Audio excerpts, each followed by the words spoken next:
السلام علیکم ورحمۃ اللہ وبرکاتہ۔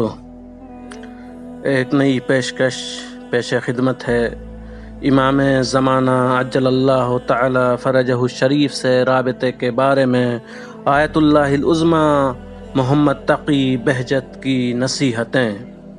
جناب محمد حسین رخشاد کی تحریر کی ہوئی 3 جلدوں پر مشتمل کتاب جس کا نام در محضر آیت اللہ العظمی بہجت رکھا گیا، اس کتاب میں آیت اللہ بہجت نے 1800 نکات کی جانب اشارہ کیا ہے کہ ہم امام زمانہ سے کس طرح رابطہ برقرار کر سکتے ہیں۔ یہ کتاب فارسی میں تحریر کی گئی ہے، جس میں سے نوجوانوں کے لیے چند نکات کی طرف اردو زبان میں اشارہ کیا جا رہا ہے۔ نمبر 1، امام مہدی عجل اللہ تعالی فرجہ الشریف کے ظہور میں تعجیل کی دعا سے زیادہ اہم عقیدہ مہدویت پر قائم رہنا ہے، یعنی انتظار کی حدیں اس حد تک پہنچ جائیں کہ انسان کا پیمانہ صبر لبریز ہو جائے، اس کے باوجود عقیدہ مہدویت پر قائم رہنا یہ شیعان علی کی پہچان ہے کہ ہم علی کے شیعہ ہیں، ہمیں آخری دم تک عقیدہ مہدویت پر قائم رہنا ہے، ہمیں ہر حال میں امام کے ظہور کی دعا کرنا ہے۔ نمبر 2، امام زمانہ عجل اللہ تعالی فرجہ الشریف کی مہربانی کا اندازہ کون لگا سکتا ہے؟ ہمارے امام استغاثہ کرنے والوں پر ان کے والدین سے بھی زیادہ مہربان ہیں۔ نمبر 3، اگر ایک طرف امام کے ظہور کا انتظار ہو اور دوسری طرف امام کے شیعوں کو اذیت پہنچائیں تو یہ بات بالکل معقول نہیں ہے۔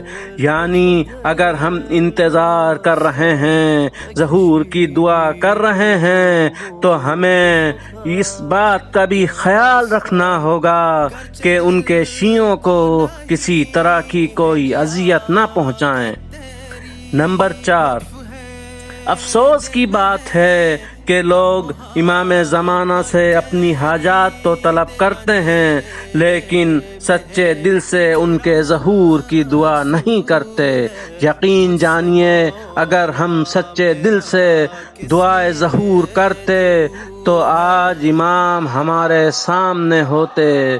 یہ ایک الگ موضوع ہے کہ امام ہماری آنکھوں کے سامنے کیوں نہیں ہیں، امام پردے میں ہیں یا ہماری آنکھوں پر پردے پڑے ہوئے ہیں۔ نمبر 5، ہر نوجوان کو امام زمانہ عجل اللہ تعالی فرجہ الشریف سے رابطہ کرنے کے راستے تلاش کرنا چاہیے۔ امام کا ظہور دور ہو یا نزدیک کوئی فرق نہیں پڑتا، بلکہ ہمارے نوجوانوں کو یہ احساس ہونا چاہیے کہ اپنے امام سے ملاقات کے مشتاق رہیں۔ نمبر 6، ہر شخص کو اپنے بارے میں غور و خوض کرنا چاہیے کہ میں امام کو کتنا چاہتا ہوں اور ان کے انتظار کی شدت میرے دل میں کس مقدار میں پائی جاتی ہے۔ نمبر 7، ہمارے دلوں سے نور ایمان اور نور معرفت ختم ہو چکا ہے، ہمیں اپنے دلوں کو دوبارہ آباد کرنا ہوگا تاکہ ہمارے دلوں میں وجود محبت امام زمانہ موجزن ہو سکے۔ نمبر 8، ہمارے امام ایسے لوگوں کو پسند کرتے ہیں جو ان کے ظہور کی دعا کریں، نہ کہ ان لوگوں کو جو صرف اپنی حاجات پوری کرانے کی کوشش کرتے رہتے ہیں۔ نمبر 9، اگر ہم پابندی سے واجبات الہی پر عمل کریں اور محرمات الہی سے دامن بچائیں تو ہر شب سونے سے پہلے ہم خود بخود سمجھ جائیں گے کہ امام ہمارے کس کام سے راضی ہیں اور ہمارا کون سا کام امام کی رنجیدگی کا باعث قرار پاتا ہے۔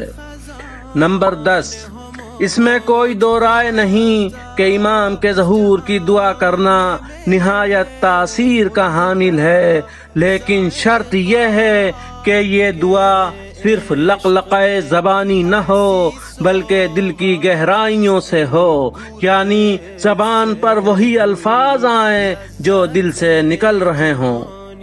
نمبر 11، اپنے بھائیوں کی غیبت کرنا اور ساتھ ہی امام کے ظہور کی دعا کرنا ایسا ہی ہے جیسے عمارت پوری تیار ہونے سے پہلے منہدم کر دی جائے۔